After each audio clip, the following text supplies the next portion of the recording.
Hello students, मी अक्षता तुमची educator. तुम्हा सर्वांचं स्वागत करते ग्लोबल ऑनलाईन प्लॅटफॉर्मवरती. महाराष्ट्र लॉ CET 2024च्या एक्झामसाठी आपण एक कंप्लीट कोर्स घेऊन आलेलो आहोत, ज्यामध्ये आपण संपूर्ण syllabus of 3 year and 5 year law CET discuss करणार आहोत. या पर्टिक्युलर सिरीजमध्ये आपण इंग्लिश ग्रामर स्टार्ट केलेलं आहे. आजच्या लेक्चरमध्ये डिरेक्ट इनडिरेक्ट स्पीच जे आहे आपण कव्हर करणार आहोत. हा असणार आहे पार्ट 1. यापूर्वीचे लेक्चर जर तुम्ही नाही पाहिलं तर स्टुडंट्स नक्की पहा, ज्यामध्ये आपण टेन्सेस कव्हर केलेत, इडियम्स कव्हर केलेले आहेत. यासोबतच आपण इंग्लिश ग्रामरचा जो मोस्ट इम्पॉर्टंट सेक्शन आहे, parts of speech, figure of speech, हे सर्व डिस्कशन आपण ऑलरेडी केलेलं आहे. तर नक्की ते व्हिडिओ पहा, जेणेकरून तुमच्या एक्झामिनेशनसाठी ते तुम्हाला हेल्पफुल राहील टू स्कोर. ओके. यासोबतच 2024ची एक्झाम टार्गेट करत आहात तुम्ही for 3 year and 5 year law CET, तर ग्लोबल ऑनलाईन ॲप्लिकेशन तुम्हा सर्वांसाठी कंप्लीट कोर्स घेऊन आलेला आहे, ज्यामध्ये तुम्हाला फुल सिलेबसचे लाईव्ह लेक्चर्स प्रोव्हाइड करण्यात येतील. या लाईव्ह लेक्चर्सच्या द्वारे तुम्हाला वेगवेगळे टिप्स आणि ट्रिक्स शेअर केल्या जातील.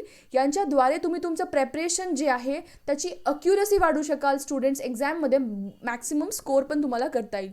यासोबतच तुम्हाला रेकॉर्डेड व्हिडिओ सेशन्स पण प्रोव्हाइड करण्यात येतील सर्व युनिट्सवरतील. 50+ मॉक टेस्टच्या द्वारे तुम्ही तुमच्या प्रेपरेशनला टेस्ट करू शकता. At the same time analyse पण करू शकता. At the same time students, mock टेस्टमधले विचारले जाणारे प्रश्न डिरेक्टली एक्झाममध्ये पण येऊ शकतात, म्हणून हे खूप जास्त महत्त्वाचे. 2000+ MCQची सिरीज, ज्यामध्ये तुम्हाला मोस्ट रिपीटेड क्वेश्चनसोबत हायली एक्सपेक्टेड क्वेश्चन्स भेटतील आणि PYQs पण तुम्हाला प्रोव्हाइड करण्यात येणार आहेत. म्हणून हे MCQची सिरीज पण तुमच्या पूर्ण प्रेपरेशनमध्ये खूप महत्त्वाची ठरणार आहे. कोर्स फीस असणार आहे 2400 रुपीज. खालील दिलेल्या व्हॉट्सॲप नंबरच्या द्वारे तुम्हाला कॉन्टॅक्ट करायचं आहे कोर्सच्या एनरोलमेंटकरिता. यासोबतच तुम्ही ग्लोबल ऑनलाईन ॲप्लिकेशनच्या द्वारे फ्री व्हिडिओज पण ॲक्सेस करू शकता. ॲप्लिकेशन तुम्हाला इन्स्टॉल करावं लागेल from the Google play store. Open करा, अशा पद्धतीचा UI दिसेल. यामध्ये स्टोअर नावाच्या आयकनवरती क्लिक करायचं आहे. माय कोर्सेस पेजमध्ये तुम्हाला सर्च टॅबमध्ये CET असं टाईप करायचं आहे. CET टाईप केल्यास खालच्या बाजूला course along with the fees display होऊन जाईल. 5 इयर अँड 3 इयरचा कोर्स डिफरंट आहे. कोर्स ओपन केल्यावरती तुम्हाला कॉन्टेंटमध्ये जायचं आहे. कॉन्टेंटमध्ये गेल्यावरती तुम्हाला फ्री डेमो व्हिडिओचे folders based on different units along with the mock test provide करण्यात आलेले आहेत. नक्की फ्री व्हिडिओज पहा and then you can go for the enrolment of the course. So without any further due लेक्चरला start करूयात. आजच्या लेक्चरचा महत्त्वाचा पोर्शन असणार आहे डिरेक्ट अँड इनडिरेक्ट स्पीचचं. एकदम बेसिक्सपासून आपण घेणार आहोत की कशा पद्धतीने डील करायचं अँड ऑल. सो वेनेवर आपण डिरेक्ट अँड इनडिरेक्ट स्पीचबद्दल बोलतो तेव्हा परत एकदा टेन्स खूप महत्त्वाचा आहे. ठीक आहे. So tense plays an important role. तुम्ही डिरेक्ट इनडिरेक्ट स्पीच असेल तुमचं, ॲक्टिव्ह व्हॉइस, पॅसिव्ह व्हॉइस, जे की आपण ऑलरेडी डिस्कस केलेलं आहे. ह्या दोन्ही भागामध्ये, या दोन्ही चॅप्टरमध्ये टेन्सेसचा खूप इम्पॉर्टंट रोल आहे. म्हणून आपण टेन्सेस ऑलरेडी डिटेलमध्ये जे आहेत त्याचे 2 का 3 व्हिडिओज ऑलमोस्ट जे आहे शेअर केलेले आहेत. सोबत 50 most important questions on tenses पण घेतले students. So do watch it to clear all the basics. मग आता टेन्सेसचं काम काय आहे यामध्ये? जेव्हा आपण डिरेक्ट आणि इनडिरेक्ट स्पीचचं स्वरूप बघतो तेव्हा टेन्सेस महत्त्वाचे असतात, कारण एक पर्टिक्युलर फॉर्मॅट आहे ज्या फॉर्मॅटमध्ये आपण डिरेक्ट टू इनडिरेक्ट स्पीच जातो. जसं की ते स्टार्ट करण्यापूर्वी मी तुम्हाला एक एक्झाम्पल देते की डिरेक्ट आणि इनडिरेक्ट स्पीचचं स्ट्रक्चर कसं असतं. जसं की एक एक्झाम्पल घ्या. शुभम सेड. जसं की या शुभम जो आहे तो एक व्यक्ती, तो एक काहीतरी एखादी इन्फॉर्मेशन तुम्हाला प्रोव्हाइड करतो किंवा एखादं स्टेटमेंट पास करतोय, म्हणून आपण ते शुभम सेड असं बोललेलं आहे. सो इथे कॉमा येणार आहे students after Shubham sed. Y? Because जे काही इन्फॉर्मेशन आहे तुमची ती इन्व्हर्टेड कॉमाजमध्ये जाणार आहे. जसं की Shubham said I work in hospital. Shubham इथे काय बोललेलं आहे की आय वर्क इन हॉस्पिटल. तो जो आहे हॉस्पिटलमध्ये काम करतो. तो जे काही इन्फॉर्मेशन प्रोव्हाइड करतोय तुम्हाला, इथे जे काही स्टेटमेंट पास करतोय, आपण ते डबल इन्व्हर्टेड कॉमाजमध्ये इथे रिप्रेझेंट केलं. At the same time Shubham सेडच्या नंतर इथे आपण एक कॉमाचा यूज केलेला आहे. ठीक आहे. सो आता हा तुमचा ह्याला आता तुम्हाला कन्वर्ट करायचं आहे इनडिरेक्ट स्पीचमध्ये. तर कसं कन्वर्ट करणार आहोत आपण? सिम्पल यामध्ये तुम्हाला एक लक्षात घ्यायचं आहे. Shubham said as it is असणार आहे हा फॉर्म. सो तुमचा comma and double inverted comma आहे, हे तुम्हाला रिमूव्ह आउट करायचं आहे. पहिली अँड मोस्ट इम्पॉर्टंट गोष्ट, Shubham said as it is, comma and double inverted कॉमामध्ये जे काही तुम्हाला वाक्य स्टेटमेंट पास करण्यात आलेलं आहे बाय द स्पीकर, ते तुम्ही double inverted comma as well as the comma remove out करणार आहात किंवा काढून टाकणार आहात. ठीक आहे. सो शुभम सेड दॅट, या कॉमा इन्व्हर्टेड कॉमाच्या ऐवजी स्टुडंट्स तुम्ही इथे दॅटचा वापर करणार आहात. ठीक आहे. दॅट. आता पहा, कशा पद्धतीने आपण आय वर्क इन अ हॉस्पिटलचं कन्वर्जन करतो. ठीक आहे, I work in a hospital. आता पहा, शुभम सेड, शुभम तिथे वाक्य पास केलं काय की तो हॉस्पिटलमध्ये काम करतो. बट जेव्हा आपण त्याला इनडिरेक्ट स्पीचमध्ये कन्वर्ट करायला लागलो, इट्स लाईक स्वतः तुम्ही बोलतात की शुभम बोलला की तो हॉस्पिटलमध्ये काम करतो. दिस इज द इनडिरेक्ट स्पीचचं फ्रेम. इथे काय होतं, शुभम स्वतः बोलतोय. शुभम काय बोलतोय, मी हॉस्पिटलमध्ये काम करतो. तुमचं ह्याचं इनडिरेक्ट स्पीच काय असणार आहे, शुभम बोलत होता की तो हॉस्पिटलमध्ये काम करतो. ठीक आहे, म्हणजे आयचं कशात कन्वर्जन होईल स्टुडंट्स, इथे ही मध्ये कन्वर्जन होईल. म्हणजे आपण त्या व्यक्तीबद्दल बोलतोय, आपण शुभमबद्दल बोलतोय. So Shubham sed that he worked in a hospital, in a hospital. So students, work कशात कन्वर्ट झालेलं आहे, वर्क हे तुमचं V3 मध्ये कन्वर्जन झालेलं आहे. So this is how is the format or the frame of direct and indirect speech. Direct स्पीचमध्ये एखादा व्यक्ती स्टेटमेंट पास करतोय जे आपण डबल इन्व्हर्टेड कॉमाजमध्ये दाखवतो, रिप्रेझेंट करतो. सेम गोष्ट शुभम सेड दॅट, म्हणजे इनडिरेक्ट स्पीचमध्ये काय बोलतो, आपण त्या व्यक्तीबद्दल इन्फॉर्मेशन सांगतोय समोरच्या व्यक्तीला की Shubham sed that he worked in a hospital, तो एका हॉस्पिटलमध्ये काम करतो. म्हणून आईच्या जागी ते ही आलेलं आहे आणि जो वर्ब फॉर्म आहे तो V3 मध्ये इथे कन्वर्ट झालेला आहे. सो एक कन्वर्जन आहे डिरेक्ट टू इनडिरेक्ट स्पीच, त्याचा एक फॉर्मॅट फिक्स आहे. जसं की तुम्हाला वाक्यामध्ये काही टेन्सेस दिसत असतील तर टेन्सेसच्या अकॉर्डिंग तुम्हाला कन्वर्जन करायचं आहे. व्हेरी फर्स्ट वन, जर तुम्हाला वाक्यामध्ये सिम्पल प्रेझेंट टेन्स दिलेलं असेल students, simple present tense, so या सिम्पल प्रेझेंट टेन्सला तुम्ही कन्वर्ट करणार आहात सिम्पल पास्ट टेन्समध्ये, सिम्पल पास्ट टेन्समध्ये. So this is the reason मी तुम्हाला म्हणते की टेन्सेस महत्त्वाचे आहेत, कारण तुम्हाला हे आयडेंटिफाय करण्यासाठी कोणतं वाक्य कोणत्या टेन्समध्ये दिलं हे समजण्यासाठी तुम्हाला टेन्सचं knowledge is very necessary. Okay, म्हणून सिम्पल प्रेझेंट टेन्स लक्षात ठेवा, कुठलाही वाक्य जर सिम्पल प्रेझेंट टेन्समध्ये दिलेलं असेल तो सिम्पल पास्टमध्ये कन्वर्ट होतो. ठीक आहे, सिमिलरली पहा इथे प्रेझेंट कंटिन्युअस टेन्समधला एखादा वाक्य असेल, प्रेझेंट कंटिन्युअस टेन्समधला, सो प्रेझेंट कंटिन्युअस टेन्समधला तुम्ही वाक्य इनडिरेक्ट स्पीचमध्ये कन्वर्ट करणार आहात पास्ट कंटिन्युअस टेन्समध्ये, पास्ट कंटिन्युअस टेन्समध्ये. हे लिहून घ्या, हे महत्त्वाचं आहे. हे थोडं तुम्हाला फ्रेमवर्क समजलं, बाकी इज व्हेरी इझी. ओके, समजा तुम्हाला वाक्यामध्ये प्रेझेंट परफेक्ट टेन्स दिलेला असेल, प्रेझेंट परफेक्ट टेन्स दिलेला असेल, सो हे प्रेझेंट परफेक्ट टेन्स जे स्टुडंट्स तुम्ही कन्वर्ट करणार आहात पास्ट परफेक्ट टेन्समध्ये, पास्ट परफेक्ट टेन्समध्ये. सो आय होप तुम्हाला एक कन्वर्जन समजत असतील. Simple present tense to simple past tense, present continuous to past continuous, present perfect tense to past perfect tense. Okay, so nextly समजा तुम्हाला इथे प्रेझेंट परफेक्ट कंटिन्युअस टेन्स दिलेला असेल, present perfect continuous tense. So हा present perfect continuous tense तुमचा change होईल again past perfect continuous टेन्समध्ये,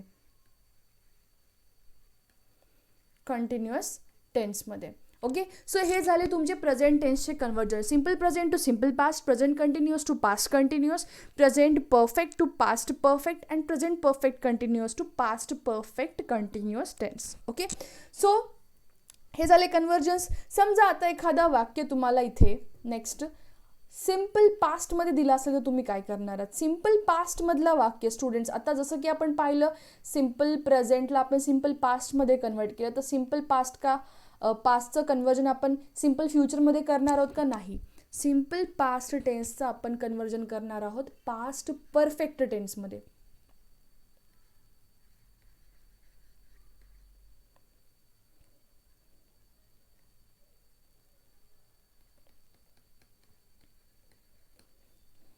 second, समजा तुम्हाला पास्ट कंटिन्युअस टेन्स दिला असेल, पास्ट कंटिन्युअस टेन्स दिला असेल स्टुडंट्स यामध्ये, so you are going to convert it into past perfect continuous tense.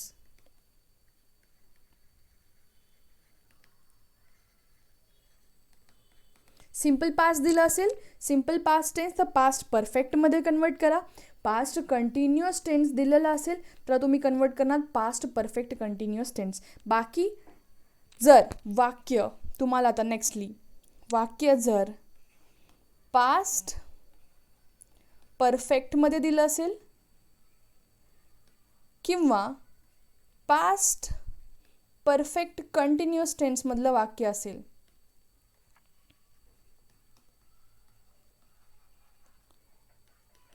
दोन्हीही वाक्य दिलं असतील, पास्ट परफेक्टचं दिलं असेल किंवा पास्ट परफेक्ट कंटिन्युअस टेन्सचं वाक्य दिलं असेल. So there will be no change किंवा इनडिरेक्ट स्पीचमध्ये नो कन्वर्जन असणार आहे, नो चेंज. द वाक्य जे तुमचं ते ॲज इट इज राहणार आहे. सो नो कन्वर्जन या फिर no change is the response that you are going to give here. Okay.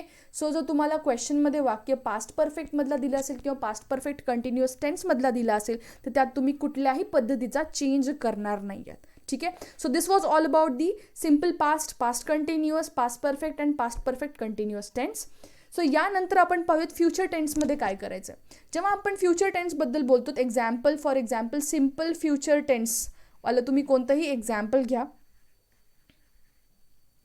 यामध्ये तर सगळ्यात इम्पॉर्टंट तुम्हाला समजायचं आहे की कन्वर्जन कसं करायचं आहे. कुठलंही एक सिम्पल फ्युचर टेन्सचं एक्झाम्पल घ्या, जसं की I will start a new job. Start a new job या पर्टिक्युलर एक्झाम्पलमध्ये you can clearly see this is the हे कशाचं वाक्य, तुमचं सिम्पल फ्युचर टेन्सचं वाक्य, सिम्पल फ्युचर टेन्सचं वाक्य. सो या वाक्यामध्ये विल जे आहे ना स्टुडंट्स ते कन्वर्ट होणार आहे वुडमध्ये जेव्हा तुम्ही इनडिरेक्ट स्पीचमध्ये कन्वर्जन करणार. सो ऑलवेज रिमेंबर जे तुमचं विल असणार आहे किंवा जे शाल असणार आहे फ्युचर टेन्समधल्या वाक्यांमधलं ते कशात कन्वर्ट होणार आहे स्टुडंट्स, वुडमध्ये कन्वर्ट होणार आहे. कशात कन्वर्ट होणार आहे, वुडमध्ये. म्हणजे for example I will start a new job, तर ह्याचं कन्वर्जन कसं होणार आहे. फॉर एक्झाम्पल असं वाक्य असेल की ही said comma into inverted commas I will start a new job. So he said that he would start a new job. He would start a new job. Will किंवा शल जे काही तुमचं सिम्पल फ्युचर टेन्समध्ये दिलेलं असेल त्याचं कन्वर्जन कशात होईल students, वूडमध्ये conversion होईल. सिमिलरली समजा तुमच्याकडे फ्युचर कंटिन्युअस टेन्स दिलेला असेल, फ्युचर कंटिन्युअस टेन्स दिलेला असेल. सो हा फ्युचर कंटिन्युअस टेन्स कशा रिफ्लेक्ट करतो पहा. फ्युचर कंटिन्युअस टेन्समधलं एक एक्झाम्पल घेऊयात आपण. He said to me comma into inverted commas I will be waiting for you. I will be waiting for you. So या स्टेटमेंटमध्ये तुम्हाला काय दिसतंय, हे जो वाक्य आहे I will be waiting for you, I will be waiting for you हे कोणतं वाक्य आहे, कोणता टेन्स आहे हा, this is future continuous tense. I will be waiting for you. ठीक आहे. सो त्याचं कन्वर्जन कसं करायचं, he said to me, again as it is he said to me comma and inverted comma तुम्हाला इथून गायब करायचं आहे आणि इथे दॅट येणार आहे as a connector. Okay. That I converts to he would be waiting for me. म्हणजे स्टुडंट्स यामध्ये जेव्हा तुम्ही सिम्पल प्रेझेंट टेन्स बघितला, जेव्हा तुम्ही सिम्पल प्रेझेंट टेन्स बघितला, सिम्पल फ्युचर टेन्स बघितलात त्यामध्ये will and shall is converting to would. जेव्हा आपण फ्युचर कंटिन्युअस टेन्स बघतोय तेव्हा तुमचं विल बी जे आहे, विल बी किंवा शॅल बी ते कशात कन्वर्ट होतं आहे, वुड बीमध्ये कन्वर्ट होतं आहे. कशात कन्वर्ट होतं आहे, वुड बी. तुम्हाला विल बी पण येऊ शकतं या जागी किंवा shall be. So simple future टेन्समध्ये विल कशात कन्वर्ट होतं आहे, वुडमध्ये कन्वर्ट होतं आहे. विल बी किंवा शॅल बी कशात कन्वर्ट होतं आहे, वुड बीमध्ये कन्वर्ट होतं आहे. सो अशा पद्धतीचे तुम्हाला चेंजेस करायचे जेव्हा आपण फ्युचर कंटिन्युअस टेन्स किंवा सिम्पल फ्युचर टेन्सबद्दल बोलतो. नेक्स्टली एक अजून आहे यामध्ये तर डिस्कस करून घेऊयात. फॉर एक्झाम्पल इफ तुम्हाला स्टेटमेंटमध्ये दिलेलं आहे future perfect tense, future perfect tense. So future perfect tense जर वाक्यामध्ये दिलेलं असेल तर वाक्यामध्ये तुम्ही विल हॅवचं कन्वर्जन करणार आहात वुड हॅवमध्ये. बाकी स्टेटमेंट ॲज इट इज. ह्याचे एक्झाम्पल्स आपण कंडक्ट करूयात नेक्स्ट लेक्चरमध्ये. स्टील एक एक्झाम्पल मी तुम्हाला इथे देते. For example he said comma into inverted commas I will have cleaned the room. समजा हे वाक्य आहे. So I will have clean the room, हे वाक्य कोणत्या स्टुडंट्स कोणत्या टेन्समध्ये दिलेलं आहे? This is given in the future perfect टेन्समध्ये दिलेलं आहे. सो फ्युचर परफेक्ट टेन्समधलं वाक्य कसं कन्वर्ट करणार आहोत आपण? ही सेडच्या नंतर दॅटचा वापर करून कॉमा, इन्व्हर्टेड कॉमाला गायब करून टाकूयात. He said that. He will have कशात कन्वर्ट होईल स्टुडंट्स? वुड हॅवमध्ये कन्वर्ट होईल. So he would have cleaned the room as it is.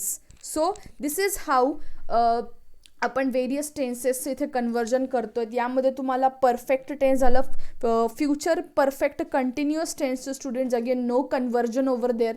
बाकीचे जे 2 एक्सेप्शनल केसेस आहेत ते 2 एक्सेप्शनल केसेस, एक आहे रिपोर्टिंग वर्बचं आणि दुसरं आहे युनिव्हर्सल किंवा हॅबिच्युअल फॅक्टचं. ठीक आहे, युनिव्हर्सल ट्रूथ किंवा हॅबिच्युअल फॅक्टचं, हॅबिच्युअल ॲक्शन्सचं, ते तुम्हाला एक्सेप्शनल केसेस मी उद्याच्या लेक्चरमध्ये घेते.